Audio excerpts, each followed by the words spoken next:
On this week's podcast, I'll give my impressions of Middle-earth: Shadow of War. We'll also discuss some of the gaming news that's happened this week. And I'll tell you about my shopping experience to secure a hard-to-find item. Like couch insurance? A remote-controlled hamster?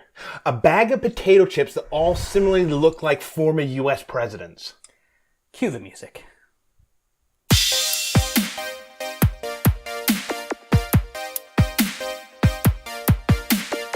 Greetings, fellow gamers, and welcome to the Silent Majority Gamers podcast. This is episode number 8.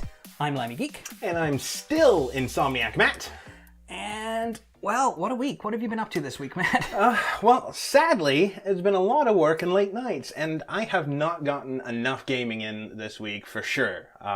This whole work thing always gets in the way of my fun. Yeah, we didn't get a chance to really play any Destiny 2 this week. Yeah, I know. I realize. It feels out of place. I'm not happy about that. Yeah, so one thing I did this week is I went shopping online. So it's kind of funny. After our episode last week, we talked about the Super Nintendo Classic.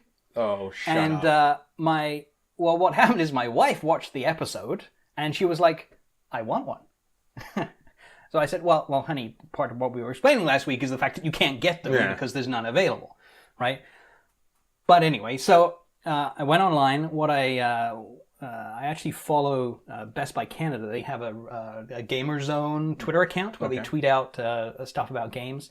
And on Friday, they tweeted out that they were going to have a limited number of Super NES classics available at noon. Oh, wow. So, of course, I'm on the computer right at noon, coming up to it. I'm refreshing like crazy. And sure enough, right around noon, they had stock available. So I was able to snag one and make the purchase. So excited you couldn't tell me about. I did tell you, but I don't know how long they lasted. But when I went back and checked at 10 after 12, they were gone again. Okay. So there was you had to be there and jump on it right away. Okay. So yes, managed to secure one. Very excited. That should arrive next week. Nice. So I'm jealous. We might do an unboxing for that. I smell an unboxing video. I think so. But you said you hadn't had a chance to play a whole lot this week. Have you get a chance to play anything? So very late at night when I should be sleeping, I played a couple of games of NBA, trying to get through that season. Really, really enjoying it. NBA 2K18. NBA 2K18, my bad. And okay, so first of all, I will say that I could do without some of these cutscenes and stories. I went to play, and again, I don't have a lot of time, so I hop on, and I swear I had to go to 4 different places before I could get a game going. Now I say had to. I had to go to the agent down the street, and then over to my house, and then go work out to get my energy up. When it's an objective in your phone, you can go into your phone and there's objectives. I need to clear those out. That's just the gaming OCD. It's like no more missions. I got it. So I had to go through, about 20 minutes of stuff before I could get a game in. And I could probably do without that, more so just because the gameplay while, you're actually playing a game is so tight and so good. And I've really picked it up. I think it was 43 points, 8 rebounds, 6 assists in my last game. Nice. And doing some nasty dunks on some people. Really loving it. I will stay up until 2, 3 in the morning just to get a game in for that.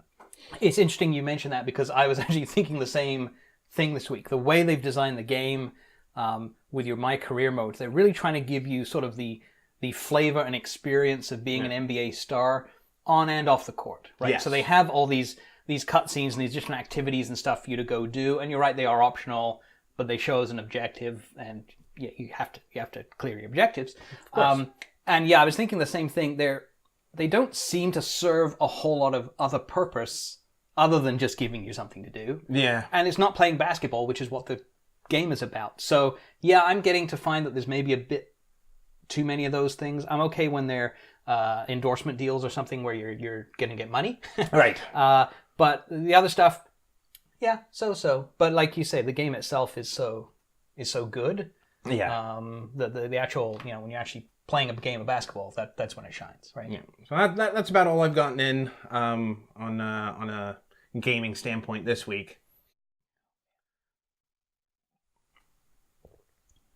Speaking of cups, I did get a small bit of Cuphead in as well. And I believe we did that. I'm still loving the game. I am. Studio MDHR have announced they have sold 1 million copies of Cuphead, which is a huge achievement for such a small studio.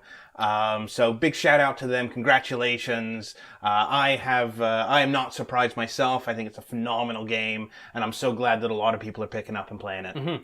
Yeah, it's interesting because obviously the game's exclusive to Xbox and Windows. Yeah. So, it's not even on every console, but it was published by Microsoft, and of course they helped fund some of the game, so they put a lot of marketing behind it. I'm actually a little surprised that it sold that many, not because the game isn't good, it's very good, but it's difficult. I wouldn't see it as a mainstream sort of thing. No, it's a niche title. But I mean, once you play it, I mean, word of mouth has got to have helped. Mm-hmm. Because, it was a quiet launch, and I mean, I don't watch a lot of TV, but I mean, I've not seen a ton of promotion on it myself. But I think once that first initial batch went out and people started talking about it, I mean, it gets a lot of praise online. That's for sure. So I think that may have helped. So the game I've been playing the most this week, and playing rather a lot of in between NBA games, is Middle-earth: Shadow of War. The game was released this past week. I have the box here, which, as you'll notice, is a little trashed. If you want to know why, you should go check out our unboxing video. We did our very first unboxing video this week for this game, so go check that if you haven't seen it. But the game itself, man, I don't know where to start. Graphically, I mean, it's beautiful. It looks great. They have, especially when you compare it, of course, to Shadow of War, the first game. Shadow of Mordor, the first game. The environments are just so much more lush and full and varied. There's so much more to do. I found with Shadow of Mordor, especially that second area that you were in, it was basically just a very wide open plain area. Yeah. And there were a couple of raised bits like hills or what have you, but it was pretty basic. The maps in Shadow of War are very, very different than that. They're much more varied. There's tunnels and mountainous areas and different terrain. Really, really cool. The actual environment itself. The graphics look so crisp. I can't get over. Every time I boot the game up, I'm just struck by how crisp and vibrant it looks.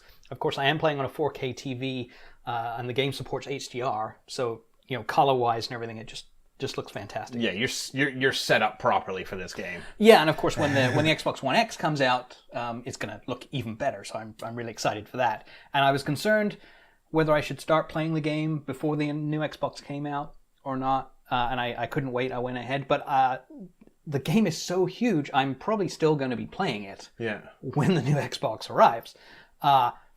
Just a ton of content. I heard there's thousands of missions. It's huge. It's I mean, there is a standard campaign, and there's sort of multiple quests or kind of threads to it. But the campaign missions are almost an aside to the fun that is recruiting and orcs and taking over fortresses. Right. So one of the mechanics of the game is taking over the fortress in each area, and in order to do that, you need to build up an army by recruiting the orcs. So when you fight an orc captain, you can either kill them outright, or you can recruit them to your side, and then you can level them up by either sending them to fight other captains, or just letting them on their own go and take on various different quests. Yeah. So there's a whole mechanic there about trying to recruit enough orcs that have the different abilities that you want to go up against the fortress. Right. Because the orcs in the fortress have strengths and weaknesses, so you want to recruit people that'll be able to combat those. Right. And then you want to level them up to an appropriate level, so you can actually level up your orcs as well, or you can just go recruit higher level orcs in the first place.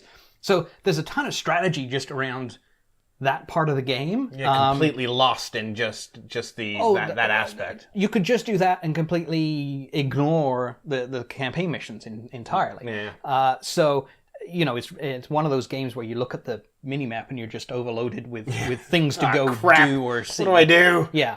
Your collectibles and all of that. And of course, everything you do is getting you, it's either getting you sort of money resources, or you're getting skill points to upgrade your character and unlock abilities and stuff like that.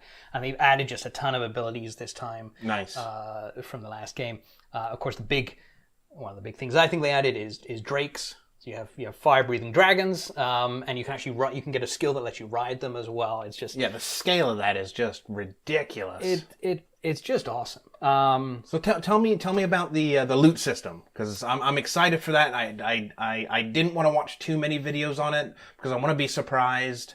But let me hear your thoughts on that. Yeah. So you get like a standard RPG type game. You don't have sort of the numbers flying off people when you shoot them, but you gather loot, so you get different gear. So you have your sword and your dagger, your bow, and then you have your armor and cloak and ring, I think, are all the different gear slots that you have, and you get different levels of gear within there, and of course you get rare, epic, and legendary gear, and those will have different they'll have bonus abilities and stuff on them. And I really like it too. The higher level gear has extra abilities that you can unlock by doing a challenge. So I had one, for example, where one of the skills you have is a throwing knife you can throw out quickly. One of the bonuses on one of the pieces of equipment was if you was to hit someone with a throwing knife who is already on fire. Okay. So you have to set someone on fire and then hit them with a throwing knife. Then that would unlock a bonus ability on your dagger where your throwing knife would set people on fire, or had a chance to set people on fire. Oh, okay. So it added that as a bonus ability. It's a nice synergy to the... Yeah. So and that was cool. The challenge that you have to do is usually related to the ability that you'll unlock. Is the loot more like a fire and forget, like something like a Diablo, where you'll pick up 100 pieces of loot in half an hour and you're always constantly switching it out, or? The loot's coming fairly quickly. Yeah. Not. I don't feel like I'm picking up a ton of useless stuff, but you have different rarities of loot, right? Obviously, as you go along. The legendary gear, when you get that, and I've already picked up a number of pieces of legendary gear, but they can be constantly upgraded. So I picked up a piece of level 4 gear, and it had a level 20 unlock challenge. So again, it's another challenge you have to do, complete this, kill a captain with a headshot or something like that. And that then upgrades the gear to the level 20 version of it. So bumps all the stats up, and often unlocks another ability on legendary, or just it improves the abilities that are already there. So I did one piece where I upgraded it to level 20, and now it has a level 40 sweet. unlock. Okay, yeah. So I can now jump it up to level 40 at some point in the future. All right, so if you find some pieces that you really like, it's worth holding on to it, even though... For sure, yeah, at least the legendary. The anything lower than that... like most games, you outgrow it, right? You'll pick up eventually something better. So it still gives you a reason to go hunting for loot, because even the legendary, I found that like the legendary, the level 20 unlock was to, I think, kill a level 20 or recruit a level 20 orc, and you can only recruit an orc that is the same level as you or lower. So I couldn't do the level 20 unlock until I'd reached level 20 myself. Gotcha. So it was only level 4. So you hold on to that. I held on to it, but I wasn't using it for a while because I was getting other stuff that was better. I like that. But I kept it in reserve, so when I hit level 20, I was like, okay, now I can upgrade this to level 20, right? So a pretty deep loot system that way. And you can, the orcs that you go after, you have epic and legendary orcs, and they will drop that rarity of gear. And you can issue a death threat to an orc captain, which will increase his level, which increases the level of gear, and has a chance to increase the quality of gear you get from him as well. So you can manufacture things to get gear that you want. I was deliberately going after particular captains in order to satisfy requirements for unlocking bonuses on my gear. Right. So there's a whole ton of strategy around the gear. Do you break the gear down, or do you sell it for money? You sell it for money. Sell it for money. Yeah. I have questions. I have not played this game yet. it's... That's cool. I could talk about the game for hours. I've been playing it constantly. I think I'm sort of I'm in the mid section of the game. I don't think I'm midway yet. Like I haven't completed half the campaign stories yet. And there's like a fourth act that occurs after the campaign is finished. So there's hours and hours and hours of game. Like an end game type? Kind of like an end game type thing, yeah.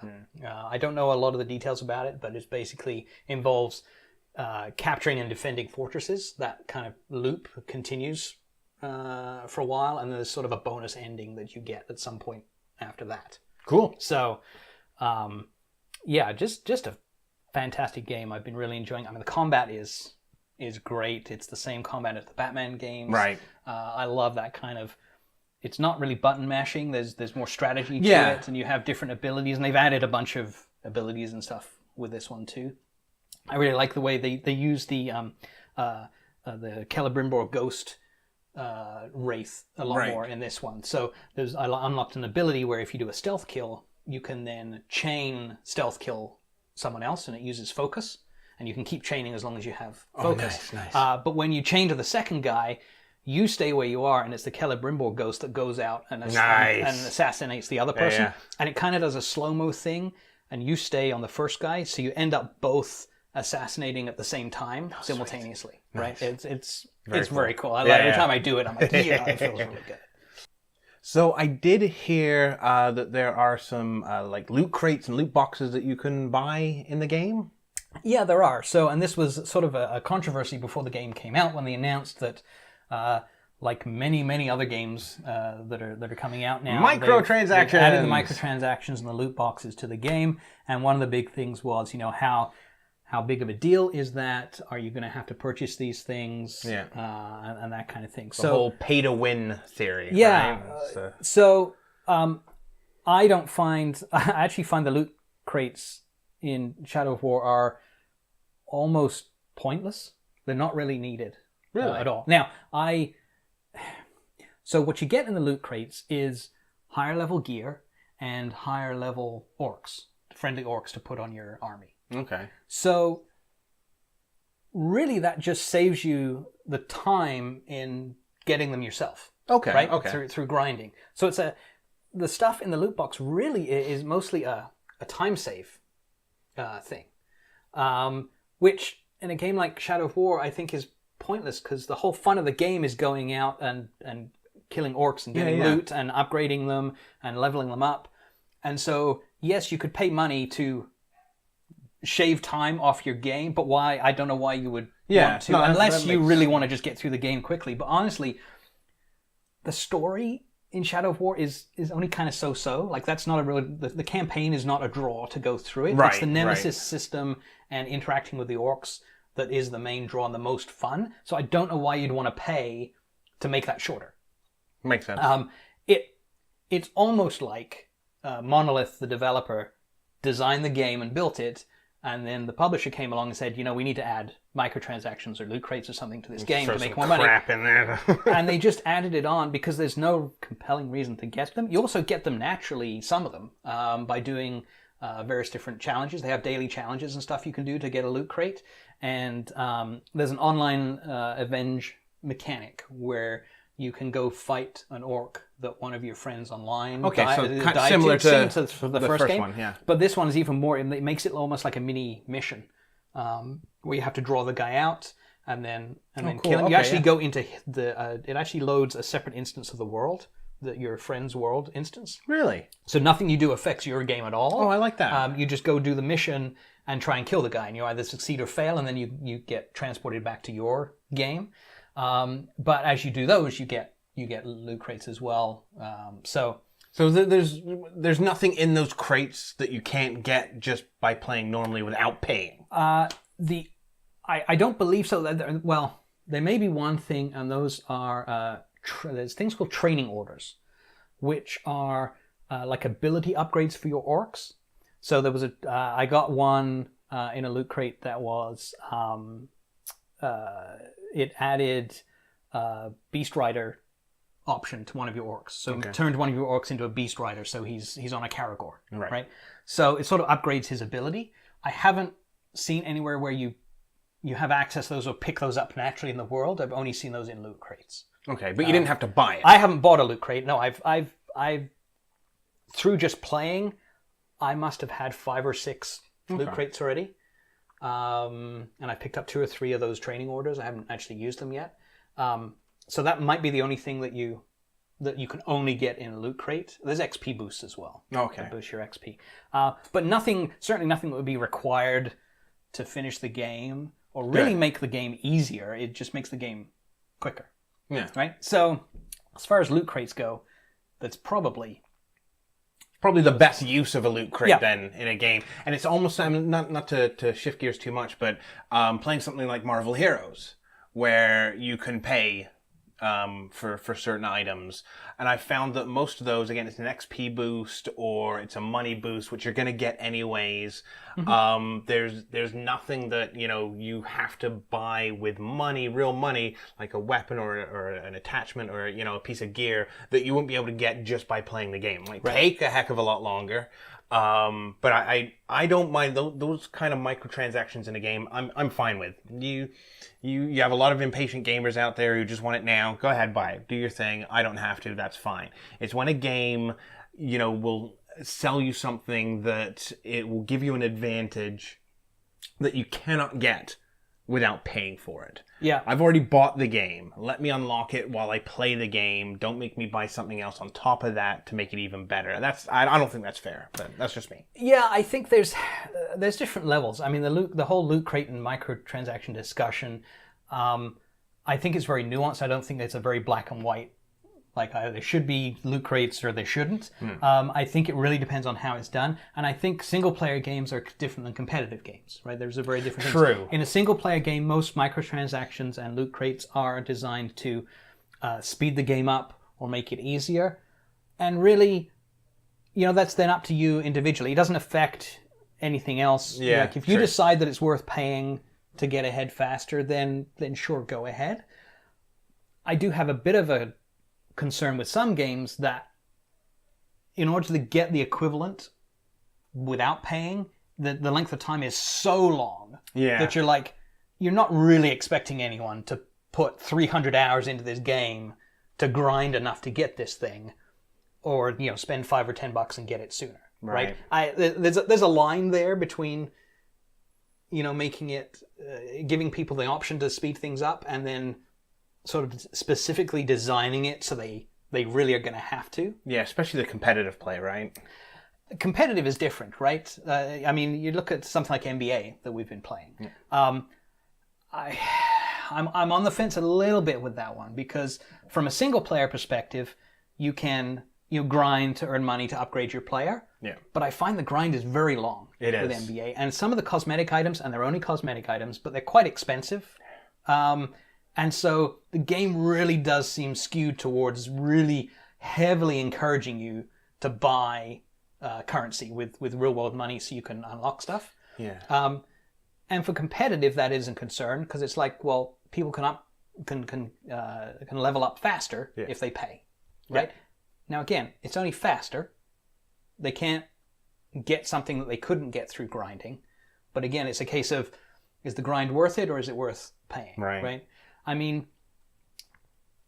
I remember back when Call of Duty first added microtransactions, and what they added was all just cosmetic stuff initially, right? It was gun camos and that kind of thing, and I didn't have a problem with that at all, right? Because you can take it or leave it, and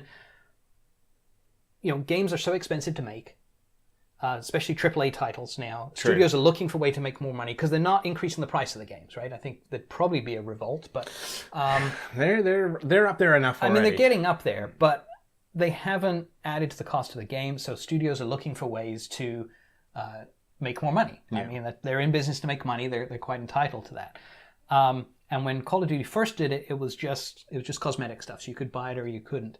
And this is sort of the way the free-to-play games work. Is it's free, or you can pay or not pay, right? And studios know if you're a fan of something.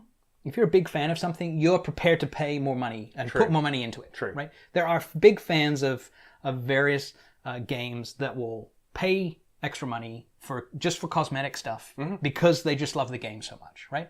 And I don't have a problem at all with having that option within the game. If publishers want to put something in where, you bought the game, you get the game, but if you want extra bonus stuff and you want to pay for it, then then here you nuts. go. Give the super fans something extra that they can buy. Not a problem as long as it's cosmetic and that kind of stuff. Where you start designing your game so that you are heavily encouraged to spend extra money, that's where I start having an issue with it. Yeah. Agreed. This came up this week too with Star Wars Battlefront 2. Yes. After the beta, of course, people found there's a whole loot crate mechanic in that game as well, and there was real concern about the perceived length of time it would take you to grind to get enough currency to unlock some of the higher level items, and also what items would be locked in loot crates that you couldn't unlock. Right. And I mean, it is a concern because I had a concern because it didn't seem like you were getting enough resources every match that some of the unlocks were going to take a very, very long time. Yeah. Right. Having said that, this was a beta, and as EA said, not everything was in there. The balancing and the progression system was not what the final one is going to be. Right, yeah, they did release a statement on that. So this week they did come out and they did release a statement that said to assure people that the best items in the game are actually not in loot crates at all, but you can unlock them through play. So they wanted to just let people know that the loot crates are sort of a bonus, they're an extra thing. You can still unlock the best stuff through playing. Awesome. Okay, cool. We'll see how that holds true. Yeah. And again, for me, it's that, and I'm not sure there's a perfect solution to this, but it's a case of, is the grind too long that you're going to want to pay to get there sooner? And is that just because you're not going to play the game enough? Like, I think to some extent, everyone's going to have to make their own determination as to how much am I prepared to pay, if anything, extra. Right. To get where you want to be, or how long am I prepared to play the game for to get what I want? Right. Yeah. Right. And that'll be different for different people. Yep. Right. Like for me, for Shadow of War, there's no way I'm going to pay to speed that game up. Right. I want to actually slow it down and enjoy it for as long as possible. But for someone else who's like, yeah, I want to get to the end game faster, and you want to pay, okay, well, go ahead. Right. But I just you can tell some games are designed around making you want to buy those loot crates. I mean, that's marketing. They want you to buy them, but some games seem like it's really like you don't really expect people to grind for this stuff. Yeah. Because the grind is at some point that grind gets so long, you're like, come on, guys, But ultimately, people talk about whether it's fair about. Some people can buy loot crates and some people can't. That's life, right? Yeah. You can't always buy everything you want. Some people that have more money than you are going to be able to buy stuff that you don't. You have to decide, is that $50 or $60 you paid for the game? Is there enough game in there that it's worth your money, right? You're going to buy the game or you're not, regardless of what other stuff you can get. Because, buying more stuff, loot crates or microtransactions, it's not that much different from DLC. DLC, you're buying more of the game after the fact. Right, that's true. Now people complain about DLC. Yeah, right. But you just have to decide, is there enough game there in the base that you're willing to pay what they're asking for it? All right, and then you can decide, am I going to buy the loot crates or not? And let's face it, people, if you don't buy the loot crates, they'll stop putting them in. Right? Loot crates and microtransactions are only in the games because they work. People buy them. People, the hardcore gamers complain a lot about them, but they work. And, they're making extra money for the publishers. You've seen just about every big release this year has some kind of microtransaction or loot crate in it. They wouldn't do it if it didn't work. So the only way, if you don't like it, don't buy them. And if enough people don't buy them, then they'll stop doing it. But you may find out that you're just in the minority. Yeah, that's right. So I think loot crates and microtransactions are something that'll continue to be a hot topic in gaming. Probably not the last time we'll talk about it. But that's going to do it for us for this week. So please feel free to leave a comment on the video. Tell us what you liked or didn't like about it. Yeah, and leave us a question about the podcast or about anything gaming related, and we'll answer your questions on a future episode. And if anyone knows where I can get that remote-controlled hamster, call me. If you haven't already, please subscribe to the channel and tell all your friends. You can also get updates from us by following us on Twitter at SilentMGamers. That's going to do it for us for this week. For Insomniac Matt, I'm Limey Geek. Thanks for watching. We'll see you next time. See you guys.